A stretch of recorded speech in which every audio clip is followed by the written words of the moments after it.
Well, good evening, church history friends. Thank you for tuning in tonight as we kick off the Winter Book Series. This evening, we'll hear from Scott Esplin, historian and author behind the book, Return to the City of Joseph, Modern Mormonism's Contest for the Soul of America. Before we begin tonight, I have a couple of announcements to share. Next Friday, our friends from the British Isles Latter-day Saint History Association are hosting an online webinar called The Art and Story of Sutcliffe Maudsley.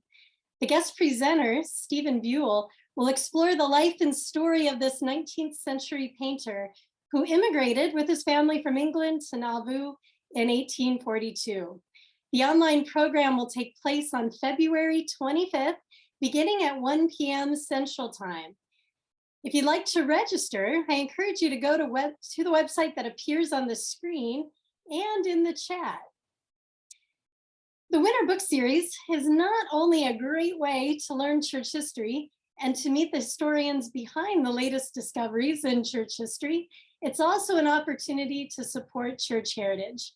Donations received during the Winter Book Series support the ongoing maintenance and preservation of all 5 Community of Christ historic sites.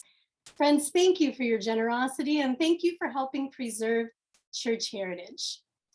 I also want to take a moment to introduce you to a few folks joining us this evening.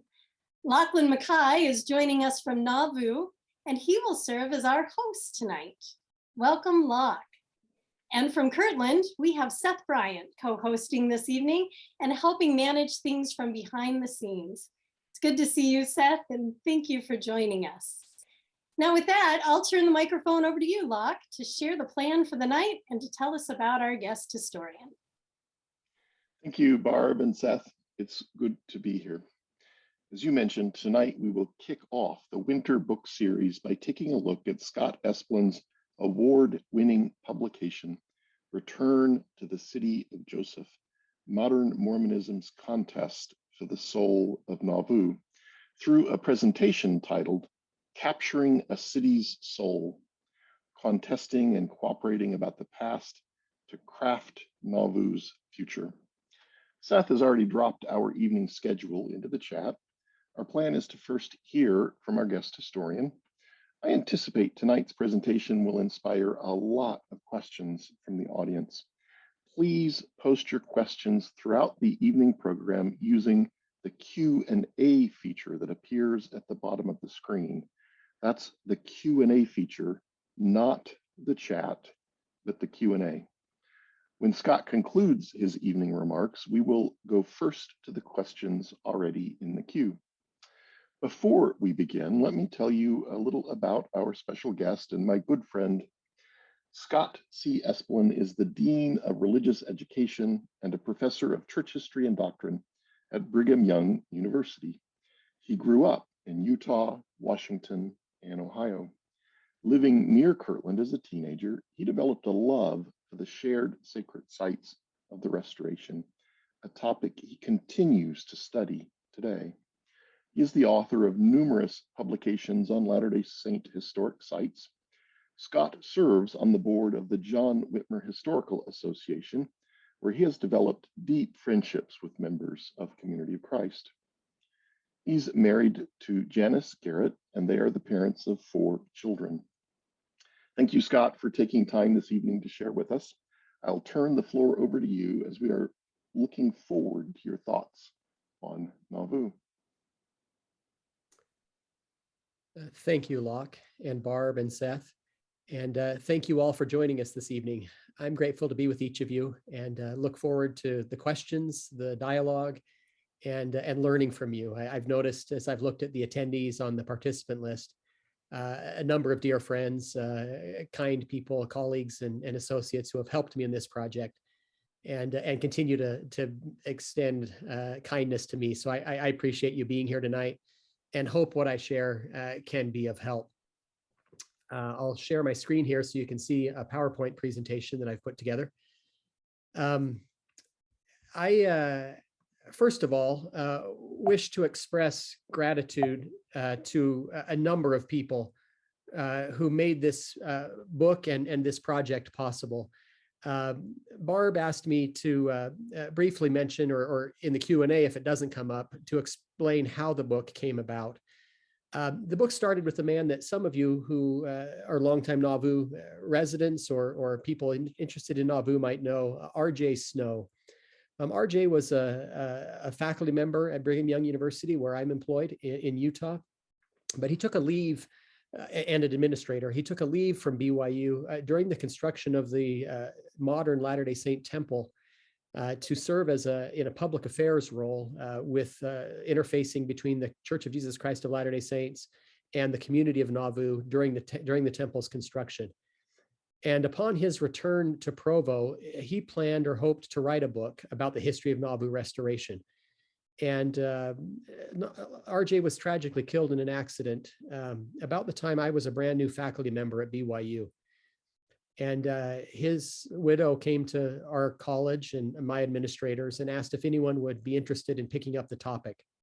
And as a new faculty member, they approached me, and I was certainly glad and happy to dive into such an interesting topic. So I want to express gratitude for the Snow family, Elder Don Staley, who was a Latter-day Saint General Authority with responsibility for Nauvoo at the time, and Nauvoo Restoration for making resources available from their side. The Community of Christ archives in Nauvoo were in Independence were incredibly helpful. Rachel and Barbara and others there just made so many wonderful resources available to make the research, so that the research wasn't just from the Salt Lake Latter-day Saint side of the story. I wanted to tell the story of both faiths in Nauvoo, and they were incredibly helpful there in Independence, as were associates in the Church History Library in Salt Lake and Latter-day Saint Church Historic Sites. In addition, residents of Nauvoo, I think Larry Nickel may be on this call, but Larry, Gene Schertz, others, Locke in Nauvoo, others that helped me understand. I wanted to capture the perspective of local residents as well, as this is their town, not mine. And I appreciate those who shared their perspectives. The Sisters of Saint Benedict, the former monastery the former school that occupied the grounds across the street from the temple, were kind enough to share their perspectives. Illinois Archives, Western Illinois University, State of Illinois Archives, and others. My own university who helped fund it, and then the University of Illinois Press, the publisher.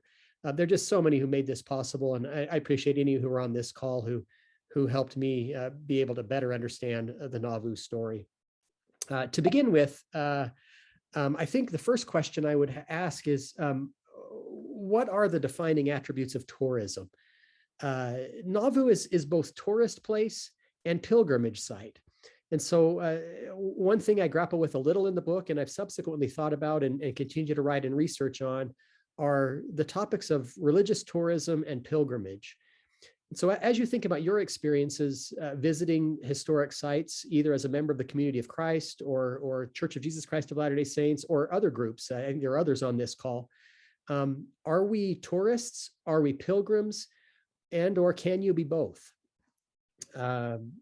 This is Father Fahey, a Catholic scholar who has written about characteristics of pilgrims. These are 8 characteristics he identifies as being essential to being a pilgrim: faith, penance, community, sacred space, ritual expression, votive sacrifice, celebration, and perseverance. And if you think about your visits to Nauvoo or Kirtland or other sites sacred to our history, many of these characteristics we employ at those sites. I love his conclusion: the pilgrim is always in danger of becoming a tourist.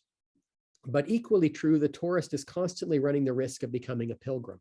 And maybe we navigate that space. At times we are, I know when I go to Nauvoo, at times I'm tourist, but there's times that I slip into pilgrim mode.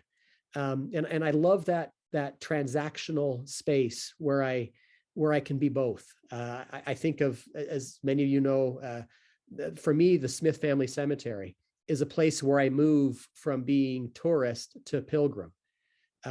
Carthage Jail does that for me, as do other places in Nauvoo. Of course, pilgrimage in religious traditions is a rich heritage. Scholars estimate that hundreds of millions of people participate annually in pilgrimage. Pictured here are, of course, the Hajj to Mecca. This is the cathedral in Santiago de Compostela, where the Camino ends on the left, and then, of course, the Western Wall in Jerusalem. These are things that are common to many world religions, and we as adherents or followers of the Restoration share in some of those traditions on a smaller scale. From a Latter-day Saint perspective, of course, we have hundreds of thousands of visitors to Temple Square, if or when it's open. NAUVOO, formerly the Palmyra pageant. So we celebrate in this pilgrimage tradition as well. And I think it was even foreshadowed. So the book starts off with some of the foreshadowings that Nauvoo would be a place of pilgrimage. This is, of course, Governor Ford, famous for his, association with Joseph Smith in the time leading up to the martyrdom.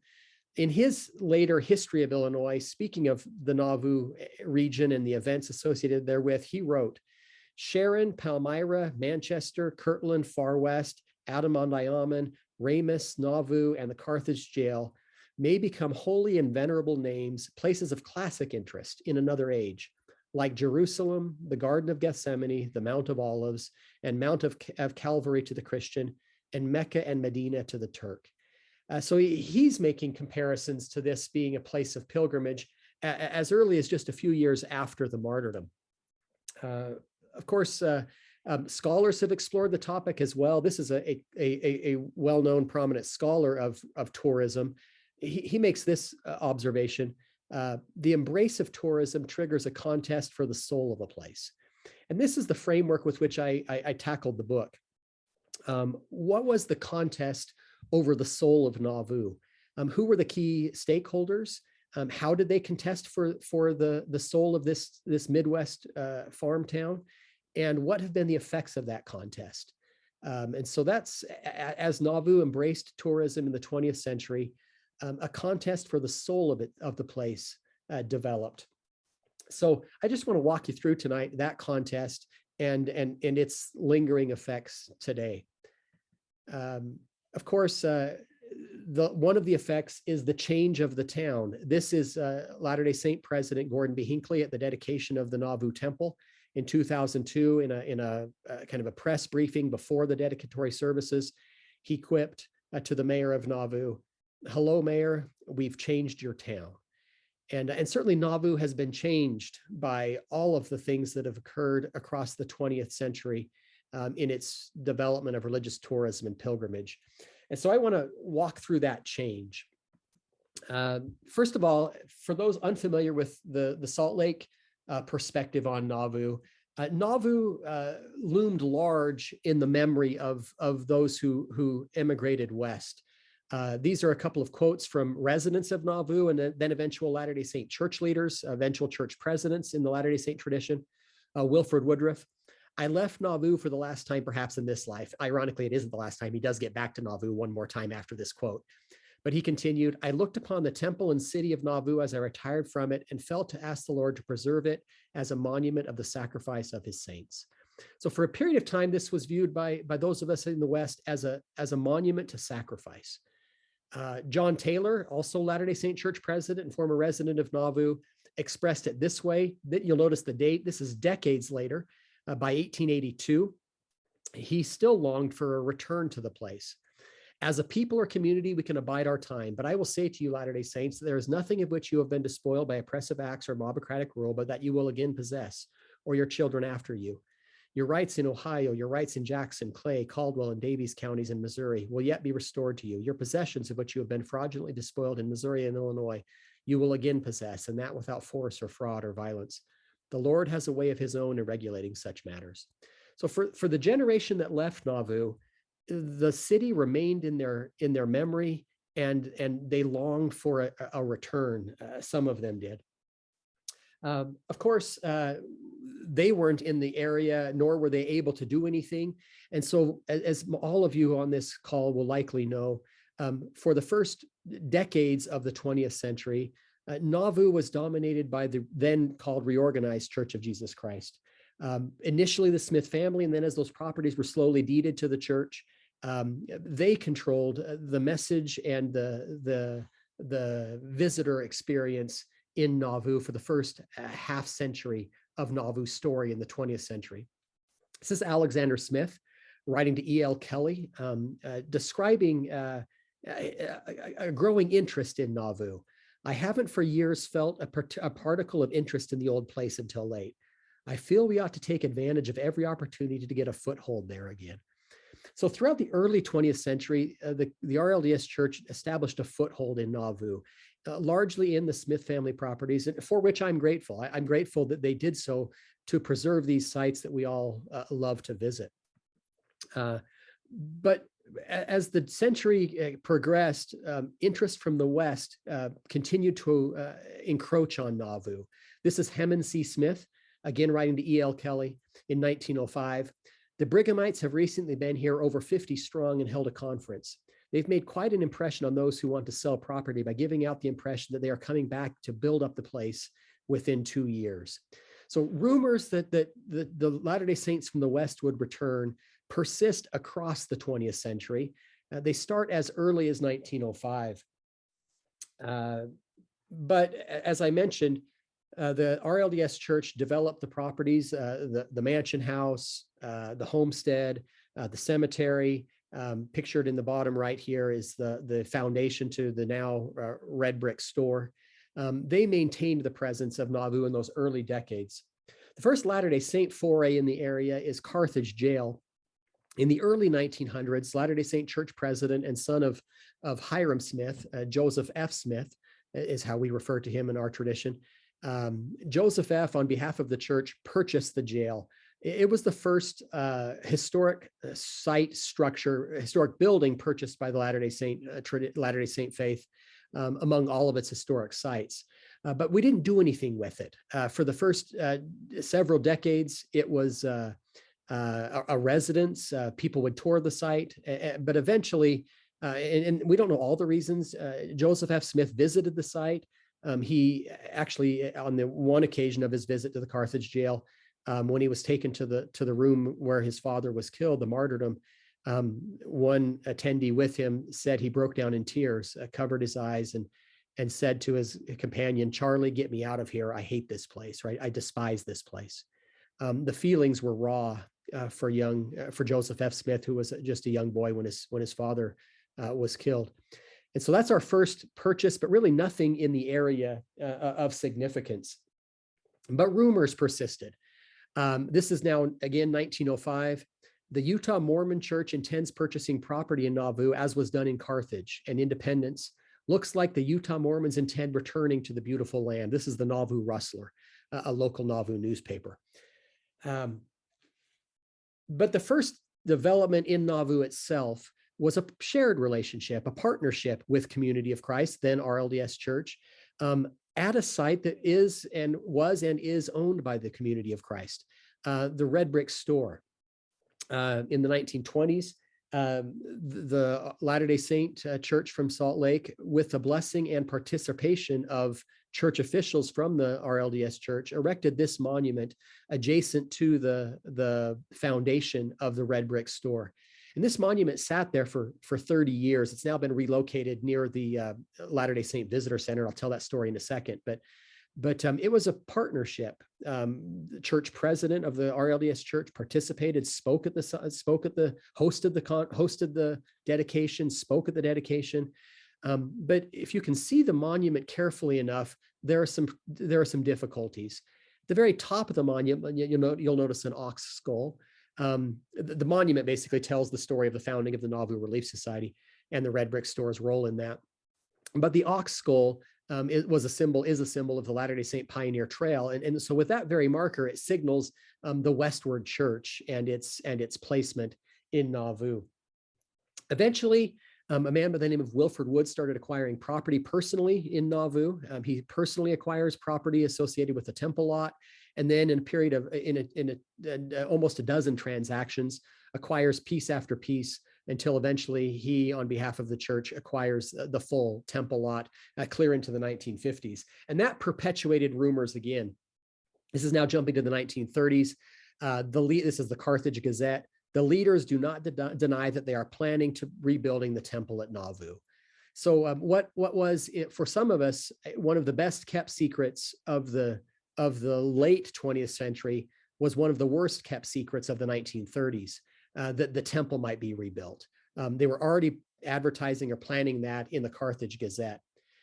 This is the Latter-day Saint First Presidency at the time. In our newspaper, in our magazine, or in our official magazine, we shall be glad to erect in the future such memorial on the temple block, if secured by the state of Illinois, as will fittingly carry out your project. At that point, they were hoping for a partnership that maybe the Church of Jesus Christ of Latter-day Saints, together with the state of Illinois, would rebuild the Nauvoo temple. And of course, that has all kinds of challenges, a religious and a church and state partnership in building a building like that. But that was the rumors in the 1930s. This is 1939, a federal writers project as part of the Works Progress Administration. Its Nauvoo Guide, again, using a term that's affiliated with pilgrimage. Nauvoo as Mecca is booming. Of course, World War II hit, and that slowed things down until the 1950s, when competition ensued for the remaining pieces of the Nauvoo temple lot. This is Charles Cornman writing to Walter Johnson, then Bishop of the RLDS Church, encouraging them to purchase property to block the Latter-day Saint acquisition of the full temple lot. In yellow here, if nothing more than to keep the Utah folks from getting a toehold any more than they already have. So this reflects the tension that was going on as they started to contest over who will control the telling of a story in Nauvoo. This is not the only instance of controversy here. As I mentioned, that memorial became a point of controversy. This is Bishop G.L. DeLapp writing to Bertha Humes about that marker. In regard to the marker, which was placed by the Utah Church with the permission of our church on a site at Nauvoo, I would state that this caused so much controversy and discussion over the years, and so many objections were raised by the guides, that by action of the First Presidency and the presiding bishopric, the Utah Church was requested to remove the marker. And so in the 1950s, it was moved first up near the temple and then eventually over to where it sits today, because of the tensions that were developing between the two faiths in Nauvoo. Eventually, this is the next major player from the Latter-day Saint story, a man by the name of J. Leroy Kimball. He acquired his ancestral home, the Heber C. Kimball home in Nauvoo, and then was prevailed upon by local business interests in Nauvoo to keep buying property, to buy the entire block that occupies the home, and then to gobble up all the other property he could. He, with the support of the Church of Jesus Christ of Latter-day Saints, forms an organization known as Nauvoo Restoration. This is now post-World War II, and an effort for the Church of Jesus Christ of Latter-day Saints to get out on a national stage. And so this was a national effort involving some of the highest profile Latter-day Saints of the 1960s. Pictured here on the left, George and Lenore Romney. Governor of the state of Michigan, Secretary of Housing and Urban Development in the federal government. Pictured in the middle, Jay Willard and Alice Marriott, hotel owners. On the far right, David Kennedy. David was Secretary of the Treasury in the federal administration as well. All of these men were on the board of Nauvoo Restoration. And so it was an attempt to try to bring Nauvoo out on a national stage, patterned after colonial Williamsburg, which was being developed by in Williamsburg at the time by the Rockefellers. And so at this time, they partner with individuals from colonial Williamsburg. This is the groundbreaking for the visitor center in Nauvoo. For those who know him, the gentleman with the white hair in the middle holding the shovel, just to his right, is A. Edwin Kendrew. He was vice president of colonial Williamsburg, and he participated in the groundbreaking of the visitor center. The individual two from the right holding the shovel is George Hartzog, who was the director of the National Park Service. So this was a partnership at the national levels with key restoration entities, the National Park Service, Colonial Williamsburg, the Marriott hotel chains, secretaries of housing and urban development and the treasury. Nauvoo they were trying to bring Nauvoo out onto a national stage. And so these are the acquisitions at the time. If I know you can't see the colors really, really clearly, but pictured in red are all the properties purchased by J. Leroy Kimball and Nauvoo Restoration Incorporated. In the bottom, pictured in orange, are the properties owned by the RLDS Church. Green is the state of Illinois. Brown is the Baxter family, Baxter Winery. Orange is the Krause family. Blue is other churches, predominantly the Catholic Church. That's where St. Mary's was. And so this is kind of their mapping out of how Nauvoo was divided. This is their own internal map by the 1970s. And so these are the philosophies. We do not preach the church at the Restoration, we preach history. And that was in alignment with the association with the National Park Service, with Colonial Williamsburg. Nauvoo was a historical and not a religious project. And that was the way it was viewed in the 1960s and early 70s. And that takes a major shift shortly thereafter, but I'll get to that in a second. So coming out onto the American narrative, I'll show you just quickly what they had plans for. These were some of the initial rumored plans. This is from the Harvester Farm magazine of 1966. They planned to include boating, horseback riding, hiking, tourist lodges, shopping, restaurants. The Great River Road, which is then under construction, will skirt the town. Here are those drawings. I'll zoom in a little bit so you can see. If you can see that well, there was plans for a boat harbor. You can see that there. There was a university. Their picture, that green, was the University of the City of Nauvoo, which could have been fascinating as a university professor myself. Here's another possibility. This is, again, the boat harbor. You notice now an 18-hole golf course on that site. And again, someone who loves golf, something I would have loved to Nauvoo have had. But that was bringing out Nauvoo onto a national stage. Turning to the temple itself, there were public talks of just simply restoring the ruins. So these are the artist renderings from the early 1970s, that it would be just the west-facing facade with ways to observe observation decks. You could look down onto the ruins and walk through the ruins of the Nauvoo Temple. It went so far as to appear on the front cover of our magazine. Again, that improvement era, where it said, construction on the partial restoration of the Nauvoo Temple is expected to begin in 1970. A 2-year construction period is anticipated. So think what Nauvoo could have been had this happened. But then church president David O. McKay passed away, and his successors viewed it differently. So this is 1970. The original program did not provide for missionary work, but we recommend a combination of effort that will guarantee a maximum of preaching of the gospel. And it's this shift that changes the contest for Nauvoo. The decision was made that Nauvoo would be used to proselytize.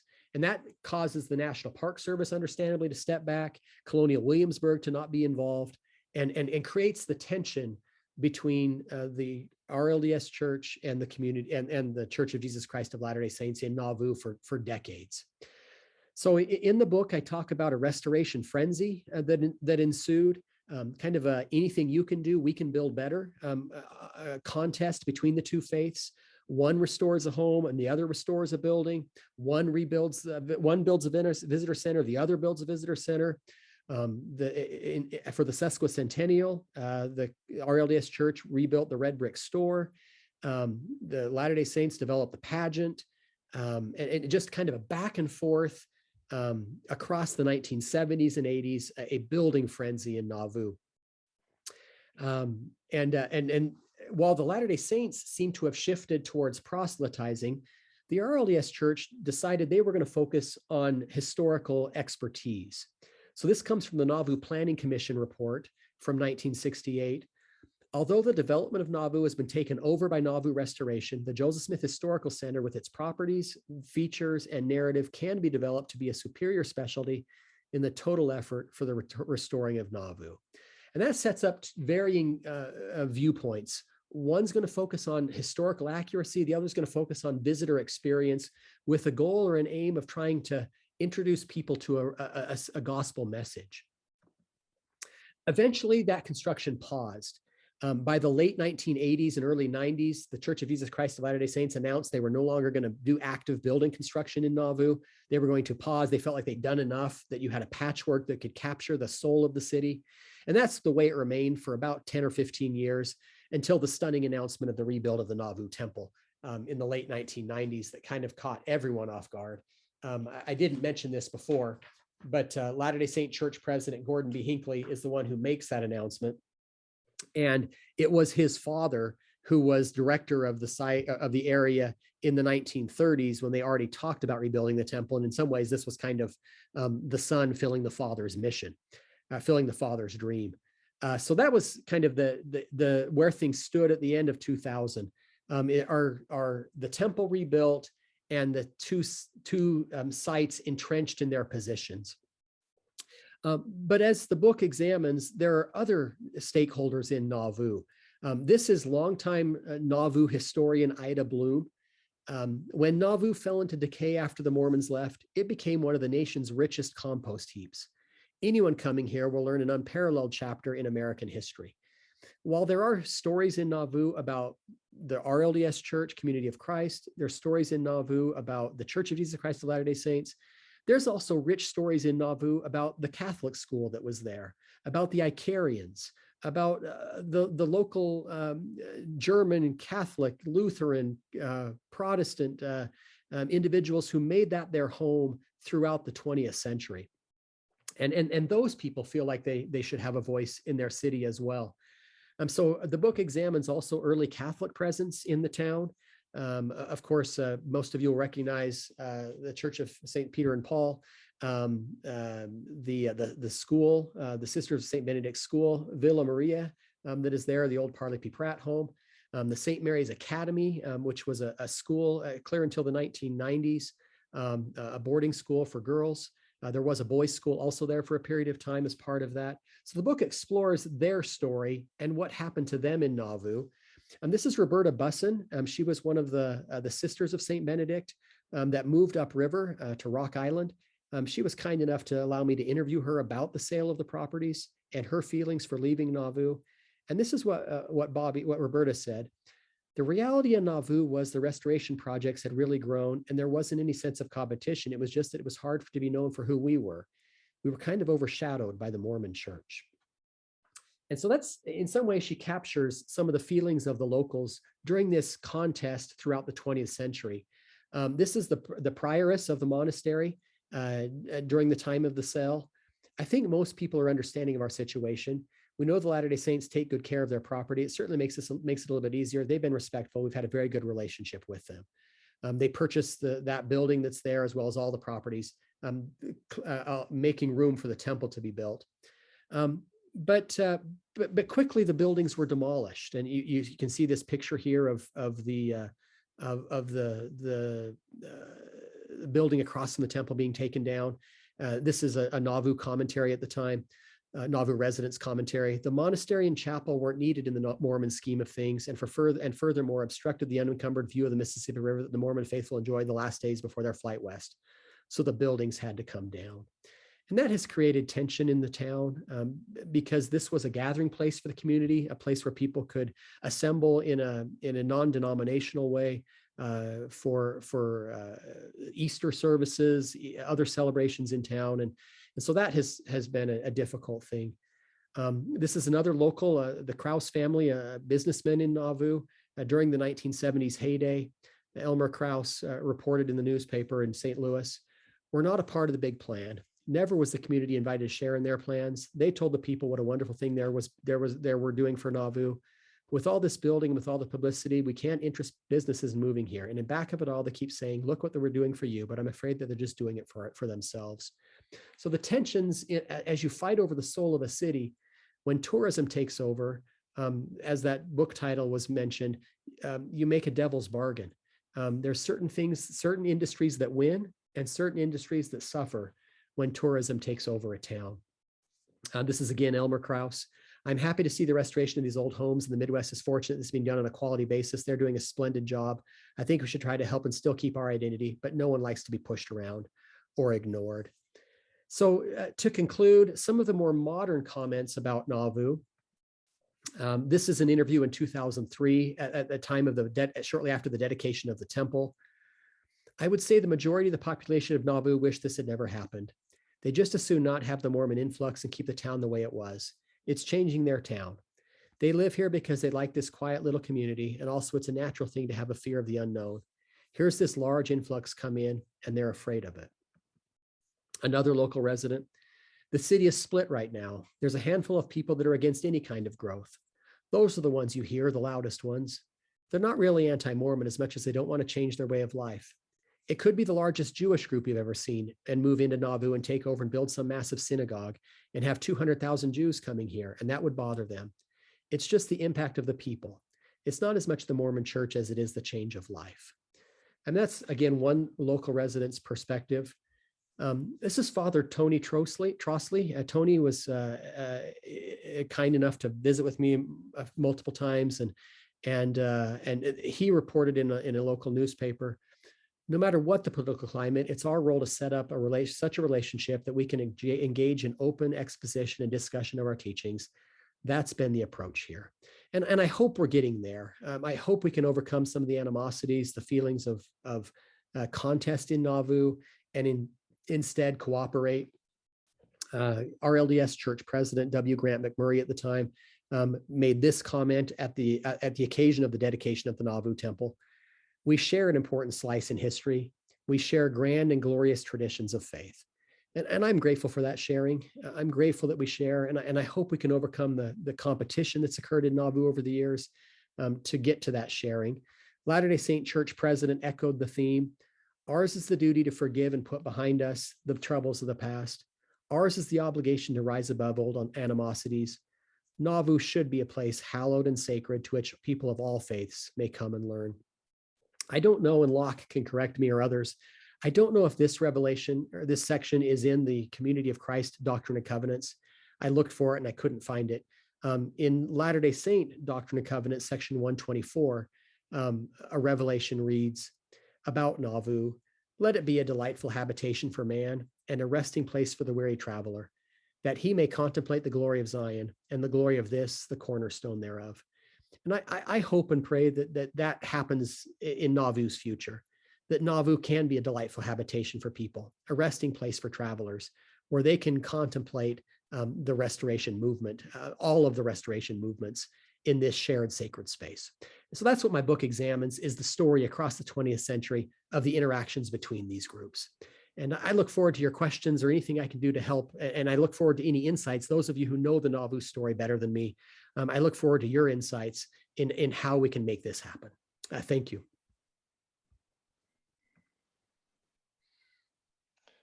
All right, and with that, we'll bring our program to a close. Thank you to our friend Scott Esplin for sharing your thoughts on Nauvoo and for fielding so many questions this evening. We very much appreciate your time and research.